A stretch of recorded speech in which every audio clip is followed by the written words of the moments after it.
അങ്ങനെ നമ്മുടെ മനു അലീനെ കാണാൻ എത്തുന്നുണ്ട്. ആ സമയത്ത് അലീന മനുവിനോട് ചോദിക്കുന്നുണ്ട്, മനുവേട്ടപ്പം എറണാകുളം യാത്ര ക്യാൻസൽ ആക്കിയിട്ടാണോ എന്നെ കാണാൻ വന്നത് ചോദിക്കുന്നുണ്ട്. ആ സമയത്ത് മനു പറയണ്ട, അതെ, നിനക്ക് വയ്യാതെ പിന്നെ ഞാൻ എങ്ങനെ പോകാനാന്ന് ചോദിക്കുന്നുണ്ട്. ആ സമയത്ത് അലീന പറയണ്ട്, ഇപ്പം എനിക്കിവിടെ എന്നെ നോക്കാൻ ഇഷ്ടംപോലെ ആൾക്കാരുണ്ട് മനുവേട്ട, 4 ആൾക്കും എന്നെ പൊന്നു പോലെയാണ് നോക്കണത് പറയണ്ട്, ഒരാളെ ഒഴികെ. ആ സമയത്ത് നമ്മുടെ മനു പറയണ്ട, ആ വൈജ മാഡം ആയിരിക്കുമല്ലേ പറയുന്നുണ്ട്.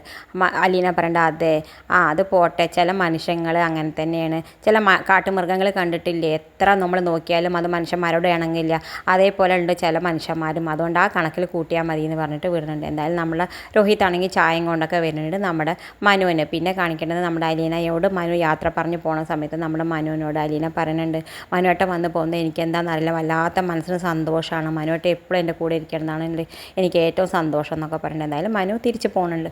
പിന്നെ കാണിക്കേണ്ടത് നമ്മുടെ ബബിത കോളേജ് വിട്ട് വരുന്നുണ്ട്. ബബിതയോട് രോഹിത്തിനോട് ചോദിക്കേണ്ടത്, എന്തായി എങ്ങനെയുണ്ട് അലീന ചേച്ചിയുടെ പനി എന്നൊക്കെ ചോദിക്കേണ്ടത്. ആ സമയത്ത് മനുവേട്ടൻ വന്നിരുന്നു എന്നൊക്കെ പറയുന്നുണ്ട്.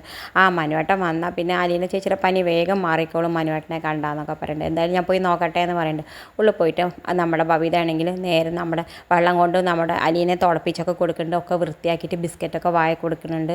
ഇതൊക്കെ കാണുമ്പോൾ നമ്മുടെ അലീനയ്ക്കാണെങ്കിൽ വലിയ സന്തോഷമുണ്ട്. ആ സമയത്ത് നമ്മുടെ ബാലച്ചൻ വന്ന് ചോദിക്കുന്നുണ്ട്, ഇപ്പോൾ എങ്ങനെയുണ്ട് മോളെ എന്ന് പറയുന്നുണ്ട്. ആ സമയത്ത് നമ്മുടെ അലീന പറയുന്നുണ്ട്, അച്ഛൻ എന്നെ എല്ലാവരും പൊന്നെ പോലെയാണ് നോക്കണത്, എല്ലാവർക്കും ഇപ്പം എന്നെ ഒരുപാട് ഇഷ്ടമാണ് പറയുന്നുണ്ട്. ആ സമയത്ത് നമ്മുടെ ബാലചന്ദ്രൻ പറയുന്നുണ്ട്, നിൻ്റെ സ്നേഹത്തിൻ്റെ വില എല്ലാവർക്കും മനസ്സിലായി മോളെ, അതാണ് അവരൊക്കെ നിനക്ക് തിരിച്ചു തരുന്നത്, അത് വിചാരിച്ച് നീ സന്തോഷിച്ചോ, നീ വിഷമിക്കേണ്ട എന്നൊക്കെ പറയുന്നുണ്ട്. എന്തായാലും ഇത് കാണിച്ചുകൊണ്ടാണ് ഇന്നത്തെ പ്രൊമോ അവസാനിക്കേണ്ടത്. ഇതുപോലുള്ള പ്രൊമോ വിശേഷങ്ങൾ നിങ്ങളുടെ മുന്നിൽ എളുപ്പത്തിലെത്താൻ ഈ ചാനലിന് സബ്സ്ക്രൈബ് ചെയ്യാൻ മറക്കരുത്.